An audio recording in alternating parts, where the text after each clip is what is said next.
The book I'm reading, The Woman with a Worm in Her Head and Other True Stories of Infectious Diseases by Pamela Nagami, who's a medical doctor.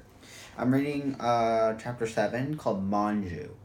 Now, the chapter starts off as she talks about the brain. Now, she starts off by saying the brain is about 2/3 of water weight. So, 2/3 of it is water weight, yet it is filled with cognition, emotion, and our dreams, essentially. Now, in the past, it wasn't always thought of that way. We used to think it came from the chest, maybe sort of like the heart, maybe that's where your emotions came from, right? But it wasn't until in the 2nd century AD, Galen, a physician and writer, silenced a squealing pig by cutting the nerves of its vocal cords. He then followed the nerves back into the skull and discovered terror comes from the brain. I don't know, I thought that was a little scary about that, but I don't know. She then talks about how she spent an entire semester on the brain in med school because it's such an important organ or part of the body. And how she, in the beginning, she had to take like anatomy classes before getting to the brain about how like disgusting it was. So like, she was saying the smell, like there were like tubes on her way down into this big campus that she went to in Yale. There were like these tubes that were filled with Siamese twins and conjoined twins. It was just, she was talking about how she really disliked it. The smell as you got in started smelling about the old diseased, right? And eventually she would be looking at, a human who is a human body pickled in formaldehyde, and it becomes a dense hulk, sort of like it's really thick and strong, and like not as soft as like the living, more like frozen, if that makes sense. The fat under the skin, gray grease. Cadavers have a pungent smell, like I was saying, kind of gross, like decaying mothballs that irrate eyes and permeate clothes. So I don't know, getting this in your mind, not something she really enjoyed at the time. But then after on her second semester, she kind of goes on to, she won't be in gross anatomy anymore. And now she's kind of happy about being with somewhere that was much better in the brain. So she talks about the brain, and I have a little model here. She talks about her brain, how it's kind of soft and, kind of sluggish when it's like fresh. So they're placed in like this solution, formaldehyde, which then it becomes like sort of like a rubber solid, which can then be cut into slices. So it can show you like the gray matter and the white matter inside, right? I guess this is part of the brain, or not really. So yeah, and then she was also explaining how one of the lumps, if I can find it, kind of looks S-shaped, and that was like a specific part, kind of like here, I guess. This kind of looks S-shaped, and I don't really see anything else that looks S-shaped, but yeah. And then while she's talking about it, she said there's like this weird thing, like as she scanned the surface, turning in this way, and that she seized by one of the strangest sensations of her life, that she realized that with the start that she was looking, that she was a brain looking at a brain, and she was thinking like her arms, her legs, her whole body existing to serve just the one brain inside you. And right now, like, her eyes are glaring, controlled by the brain. The brain is commanding her left arm to hold on to the brain, just like basically she is a brain looking down at itself at its leisure, right? So yeah, I'm gonna kind of put this back now.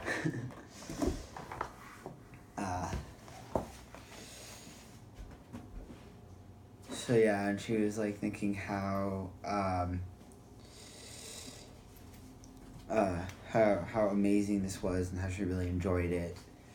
And, the kind of sensation I'm thinking about myself I mean, it kind of really makes sense. Like, we all know that the brain is on the top of our body, maybe for the same purpose. Like in most organisms that have a brain, most mammals or reptiles or birds, right? The brain is usually on the top, near the head, on the head, inside the head, and it's kind of like controlling everything below it, if that makes sense, right? Because you don't really have anything moving, like except hair that doesn't really move that you can control. But yeah, everything down below is kind of being controlled by the brain. So next she talks about viruses, how she had to protect the brain that was being held by a real living person who was being terrified from these viruses and infectious diseases, that was full of memories that she didn't want to like go away or to be wasted, like the cadaver or the that one person's brain she was holding. So she was talking about one of these viruses called St. Louis encephalitis virus, which was like West Nile. It is a mosquito-borne infection, which usually occurs in the U.S. during the summer months. So all over the U.S., anyone can get it, and it's very fatal and dangerous to elders. And she says like she's seen it destroy the language center of the brain in a few days, leaving the survivor alert but unable to express any of their thoughts with words. So seeing about this virus really destroys the part of the brain that gives language and such. And I thought that was really, I'm thinking just like how thinking about that, yeah. So literally she talks about how some of the most dangerous of the infectious agents were like the small, incomplete, imperfect viruses. And the thing about these is that they constantly destroy and they make more endless flawed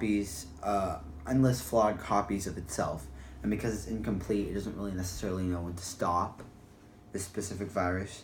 And so it's just going in the head. And because the adult nerve cells in some of her patients who are adults, like who have developed minds, since those cells don't divide anymore, once they are destroyed, they can never be replaced. So if someone with the virus has already lost their speech, even if they get cured, they're not going to get their speech back, which is something I feel really sad about. And then later she talks about one of the stories of her patients, one named Manju. Now she was an adopted baby from India from this American mom who was single, and she said that as she really wanted a kid, but she was single, and apparently in India that's where they were able to get it. So she got one who was 3 years old.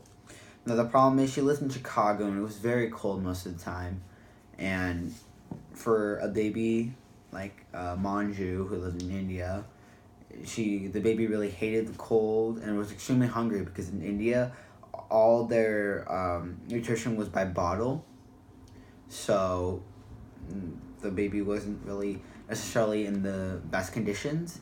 But by the time she was 6 and growing up, she was really healthy until she got to her second year in junior college. Now the teacher, she really wanted to be an elementary school teacher, so at the time she was sort of volunteering at a private school, right? And as she was a short teacher, so this kind of reassured some of the kids who were there.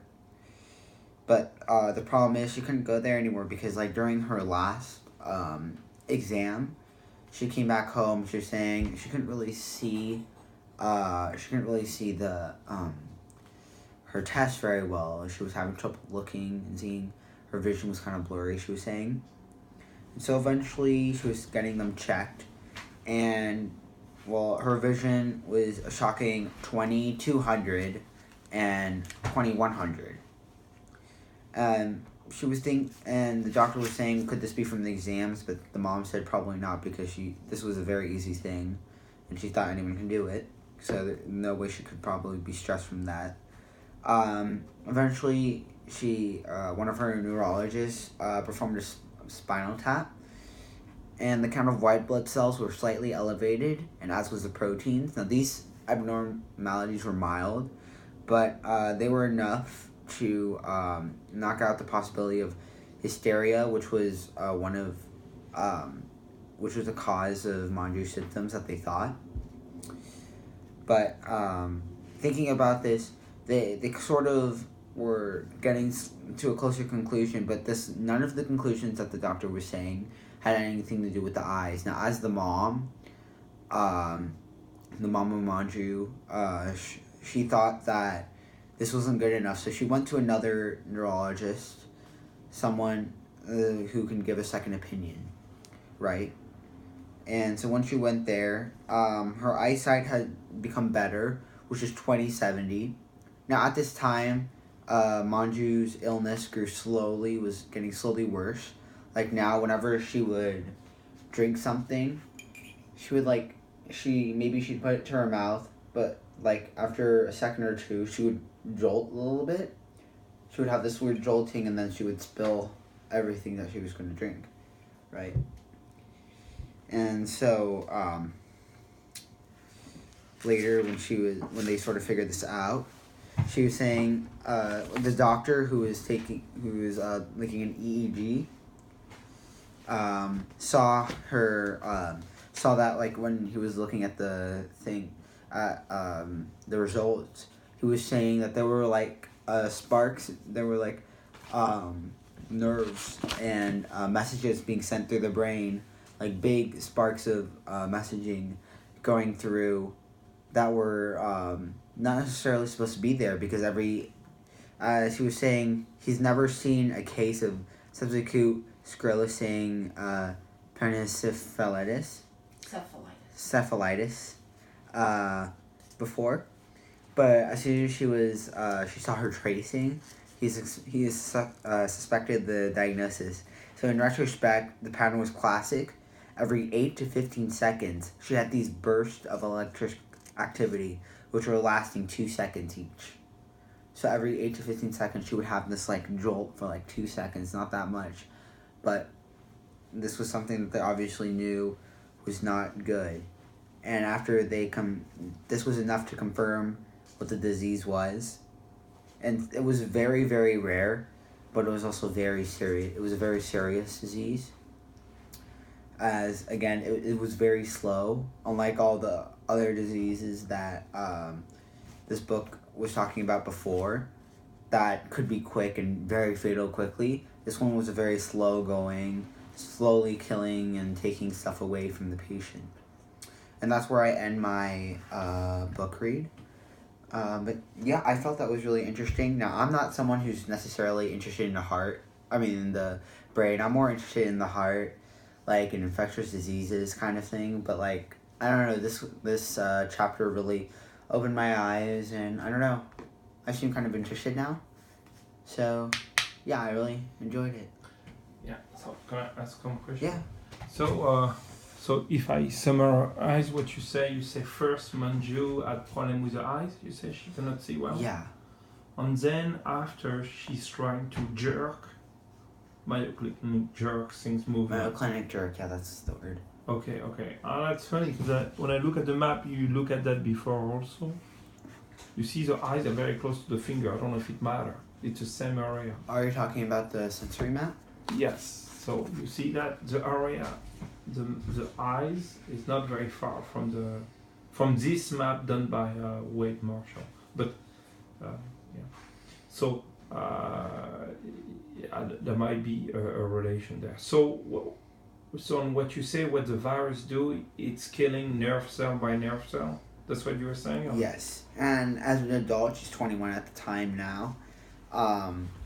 Like I said, adult nerve cells, because they are adult nerves and, it's already completely developed. There's really no point in multiplying them ever again. So once they get killed, they can never be replaced. like I was saying earlier, when the guy was losing his speech.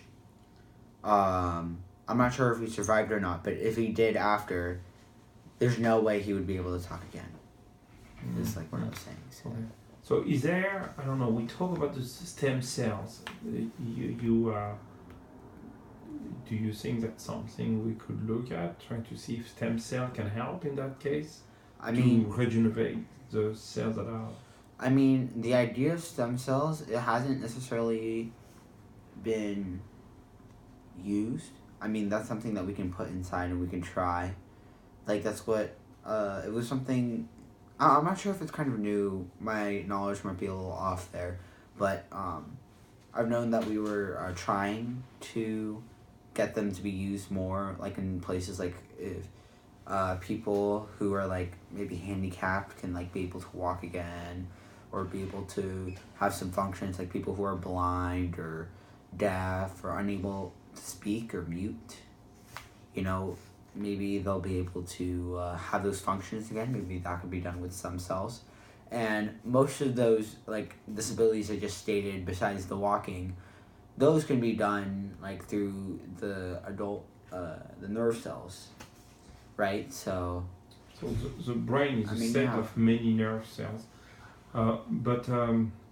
Okay, so what you like in this is the fact that it's still related to virus. Yes. You like that too? Because it's a West Nile virus that progress. You call that also, you say it's a slow disease? It's a slow disease, yeah. So it slowly is killing. So Manju got this probably when she was younger, you saw? Yes, like, and they said in the book, oh, I didn't say that, I should have. They, basically what the author was saying, she was like, typically what happens is that in the other diseases, usually whatever they got it from wasn't that long ago, way less than a year. But as these slow diseases, it's like, it could be like, they can be talking something they happened like 6 years ago.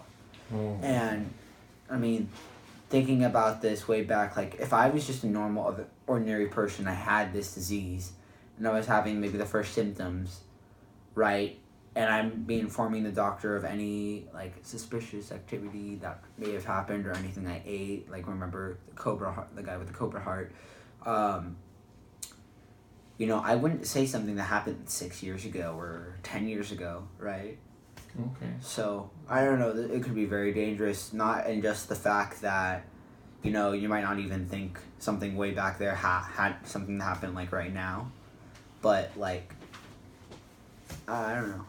So, also the fact that what you like is that everything is controlled from the brain, you say? Yes. So, meaning even the heart, probably? Yes. I mean, you're not... Maybe right not the now, heart. I mean, the heart, I mean, you're still getting signals from your brain for it to beat. That's sort of an automatic thing. You can't make your heart beat, and most people can't control their rate of breathing. Like, most of the time, my breathing, I'm not even trying to. But, like, as a swimmer or, like, as an athlete, maybe you have better breath control. So, maybe that's a little bit easier for you. Okay. But that's something in the brain, yeah. So, yeah, like, the heartbeat, yeah, that's definitely... I think it's also done from the brain.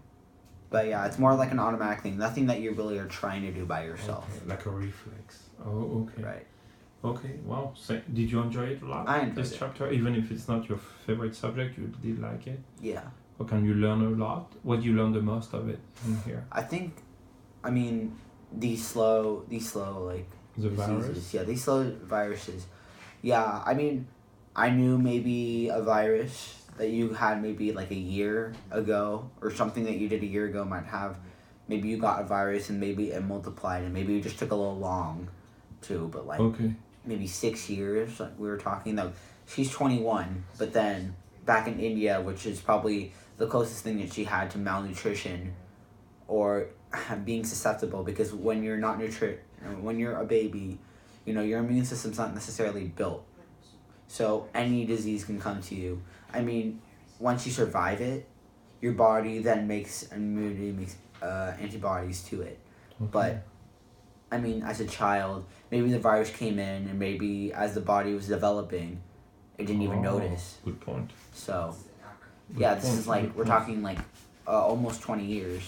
Oh, Almost 20 good gaps, point. yeah. Good point. So, okay, thank you then.